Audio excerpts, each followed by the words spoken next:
औज़ुबिल्लाहि मिनश्शैतानिर्रजीम बिस्मिल्लाहिर्रहमानिर्रहीम।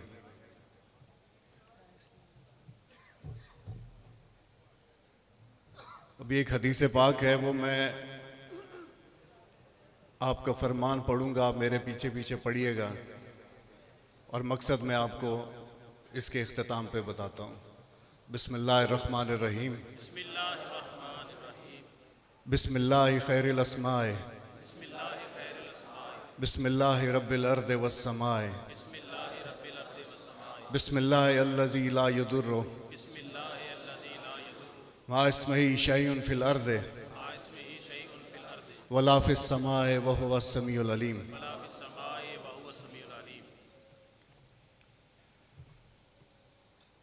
अब मैं आपको इसका मकसद बताता हूँ कि आम तौर पर खानकाई निज़ाम से ताल्लुक़ रखने वाले या हरफ आम में उलमा जिनको हम मौलवी कहते हैं, उस मत्ता फ़िक्र से ताल्लुक़ रखने वालों को हम लोग मॉडर्न दुनिया इनको दकियानूसी और अपने ही कुएं के मेंढक और जो जो अल्फाज देती है, मैं आपको बताता चलूं कि मैं क्वांटम फिज़िक्स का भी तालिब इल्म हूँ। कंप्यूटर साइंस में मैंने MCS किया हुआ है और साइंस के जियोलॉजी और बाकी जो उलूम है वो मैं पढ़ता रहता हूँ। और बहैसियत मुसलमान जितना मैंने दीन इस्लाम को पढ़ा है या जितना पढ़ सका हूँ अभी तक, एक चीज़ मैं आपकी खिदमत में अर्ज़ कर दूं कि साइंस जितना भी भाग ले, आका मुस्तफ़ा के कदमों में आके गिरेगी। जितना भी भाग ले। और साइंस के तालिब इल्म होने की वजह से रीजनिंग दी जाती है कि ये वजह क्या है, मेरी बात करने का सबूत या दलील क्या है। तो दलीलों से तो कुरान मजीद भरा पड़ा है।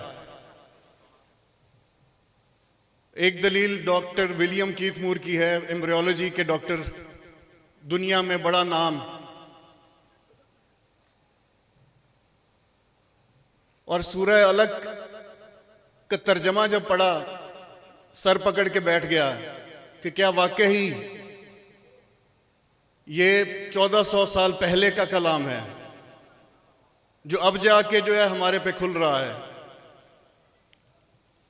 और जिस तरह का फरमान है कि नमाजी और बेनमाजी कभी एक जैसे नहीं हो सकते।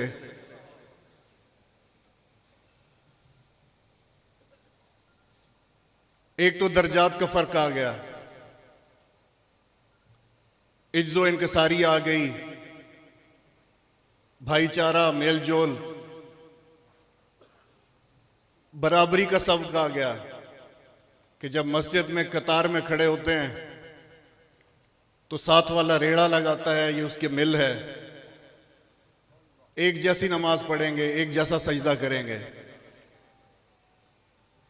तो एक अमल नमाज से पहले वुजू का भी होता है।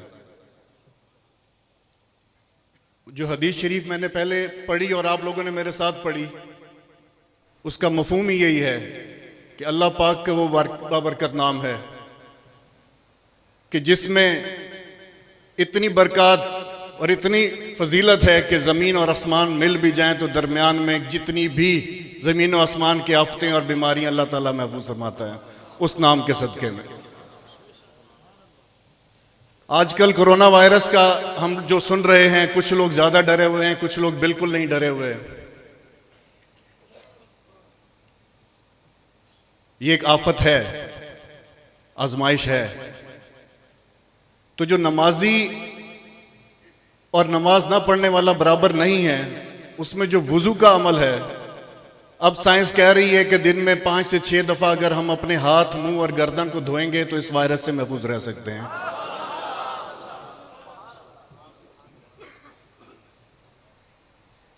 और हम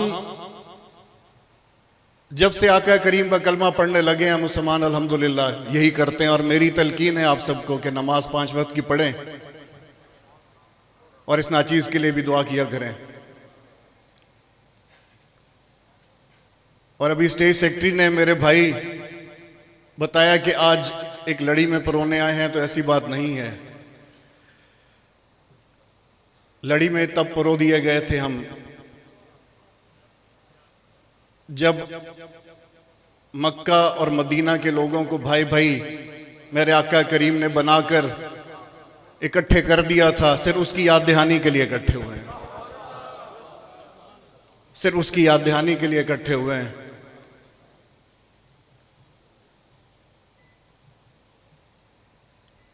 और एक चीज मैं आपसे रिक्वेस्ट करूंगा हल्फ बर्दारी से पहले, कि इसका जो मकसद है वो अल्लाह की मखलूक की खिदमत है, और अल्लाह की मखलूक की खिदमत उस तरीके से करनी है जिस तरह अल्लाह के रसूल ने हुक्म फरमाया है। इसमें नमूदो नुमाइश बिल्कुल नहीं करनी। ये मेरी आप लोगों से अपील है, रिक्वेस्ट है। अब से कुछ अरसा पहले मैंने फेसबुक पर हकदारों में आटे की तकसीम का एक मंजर देखा, फोटो देखा। कतार में कुछ लोग खड़े हुए थे और शुरफा जो हैं वो उनको आटे के थैले तकसीम कर रहे थे, और तब तक उनको आटे का थैला नहीं पकड़ाते थे जब तक कि वो कैमरा तैयार या रेडी नहीं हो जाता था, उनको फोकस नहीं कर लेता था। तो हुक्म तो है कि दाएं हाथ से दो तो बाएं हाथ को पता ना चले। तो हम नाम तो कमा लेंगे, सवाब नहीं कमा पाएंगे। हमारा मकसद सवाब कमाना है। और इंशाअल्लाह ताला मेरा ये ईमान है कि खलूस नियत से अल्लाह की मखलूक के लिए निकलें तो मदद अल्लाह ताला खुद फरमाता है। और रिस्क देने का जिम्मा उसने अपने सिर लिया है, तो आप लोगों को परेशान होने की ज़रूरत नहीं है, बिल्कुल नहीं है। सिर्फ एक बात की मैं रिक्वेस्ट करूंगा कि इसमें नेक नियति सबसे पहला अमल है। 1992 में बहुत बड़ा फ्लड आया था, आप लोगों को याद होगा, पाकिस्तान की तारीख का सबसे बड़ा फ्लड था। उसके बाद छोटे छोटे फ्लड मुख्तलिफ अदवार में आते रहे। 2010 में आया, गालिबन 13 में भी थोड़ा बहुत आया। तो उस मौका पर मैंने भी देखा कि जहां या जैसे 8 अक्टूबर को ज़ल्ज़ला आया था, आप लोगों को याद होगा, तो जहां पर नेक नियति से खिदमत खल्क करने वाले पेश थे और उन्होंने अपने दिन रात नींद खाना पीना सब छोड़कर अवाम उन्नास की खिदमत के लिए निकले थे, तो वहां पे उस चीज को कैश करने वाले भी हमारे अंदर मौजूद थे, जो बहुत दुख का आलम है। हमारे मोहतरम तशरीफ फरमाए, यहाँ पे दुनिया इन्होंने घूमी है। एक चीज आप सबको पता होगा कि दुनिया का जो भी मुल्क है पाकिस्तान के अलावा, ये एक शर्मनाक बात है, अपने त्यौहार हों या अक़लियती त्यौहार हों, चीजें सस्ती कर देते हैं। अमेरिका में एक जामे शीरी एक मशरूब है, और इस तरह के कई मशरूब हैं। ये मैं जामे शीरी वालों मुझे स्पॉन्सर नहीं किया, मैं नाम आ गया ज़हन में बता रहा हूं। तो एक जगह मैंने देखा 50% डिस्काउंट लिखा हुआ है, उस पर 50% जो है उसकी कीमत कम की गई है। क्यों? अमेरिका में कि यहाँ मुसलमान भी रहते हैं, तो उनका रमज़ान चल रहा है, तो वो इफ्तारी के अंदर ये मशरूब पीते हैं, तो 50% सस्ता कर दो। हम इफ्तार में खजूरें महंगी कर देते हैं मुसलमान होकर। अभी कल मैं सरगोदा में था, तो हमने कहा कि फाउंडेशन की तरफ से हम मास्क जो है सर्जिकल मास्क इकट्ठे करते हैं ताकि बाद में उसकी तकसीम करें, तो हमें मिले नहीं। 125 रुपए का डब्बा 1100 रुपए में जो है वो फरोख्त हो रहा है।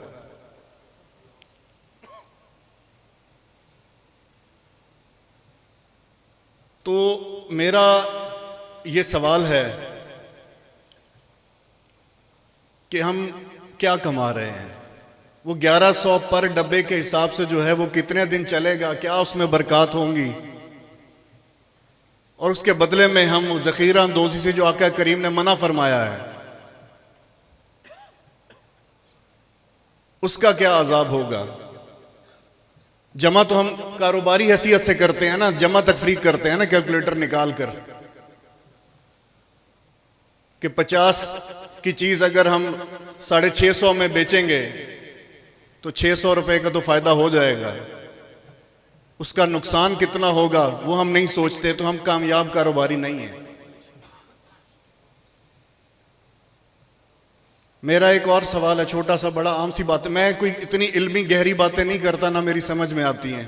जो एतराज ज़हन में आता है वो मैं अर्ज कर देता हूं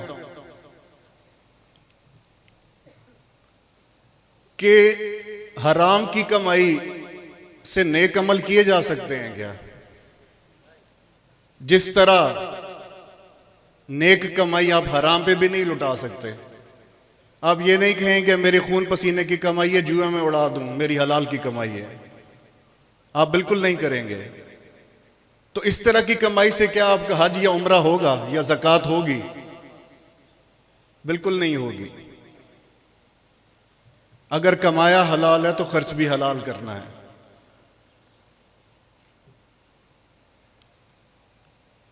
तो उस दुनिया के लिए क्या कमाना कि जिस पे आप मुसाफिर हैं, जहां हमेशा रहना है, उस जगह के लिए कमाएं। वो घर मजबूत करें, वो घर जो है आला से आला जगह पर लेने की कोशिश करें। ये प्लाट यहीं पे रह जाएंगे। और इंशाअल्लाह ताला जिस तरह पहले सियाल शरीफ में और बाकी जितने मदारिस सियाल शरीफ से मुल्हिका हैं, वहाँ पे ज़रूरतमंद तलबा और तालिबात के लिए हॉस्टल, किताबें, स्कूल बैग्स, लाइब्रेरी, खुराक का मुफ्त इंतज़ाम है। इंशाअल्लाह ताला मैं कोशिश कर रहा हूँ कि आप मेरे दस्तों बाजू बने इस फाउंडेशन के साथ मिलकर। और इंशाअल्लाह ताला बहुत जल्द एक हस्पताल बनाने जा रहे हैं जिसमें ना सिर्फ जिगर और मैदा ट्रामा सेंटर भी होगा और दिल का ऑपरेशन भी होगा, और उसमें भी जो ज़रूरतमंद हैं उनका इंशाअल्लाह मुफ्त इलाज होगा। अब हल्फ बर्दारी का जो है वो आगाज़ करते हैं। पहले आप लोगों को बहुत इंतज़ार कर रहा है, उसकी माजरत। तमाम अहबाब दोस्त जो हैं वो तशरीफ़ ले आए।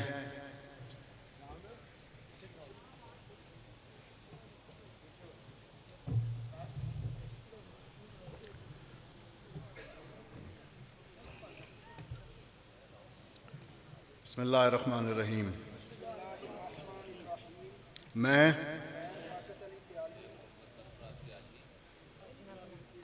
अपना अपना नाम और अपना अपना औहदा आपने खुद लेना है। अल्लाह ताला जल्ल शानहू व ख़त्मुल मुरसलीन हज़रत मोहम्मद मुस्तफ़ा सल्लल्लाहु अलैहि वसल्लम को गवाह बनाकर सिद्क़े दिल से हल्फ उठाता हूँ कि बेहैसियत अपने अपने ओहदे का नाम लीजिए। शम्स कमर फाउंडेशन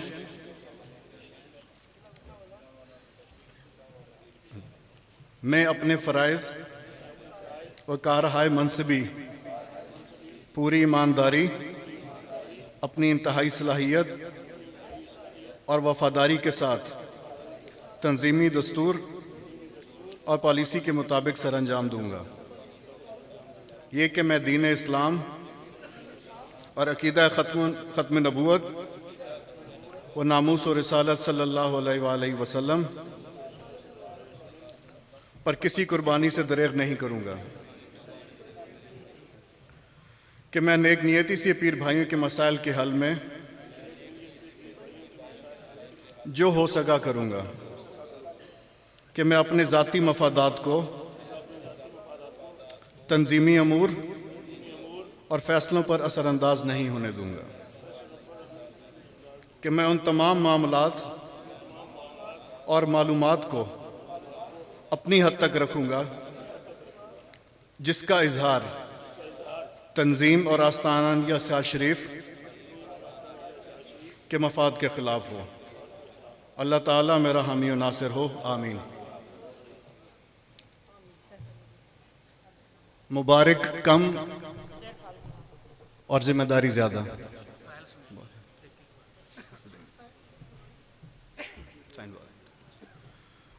और इसका जो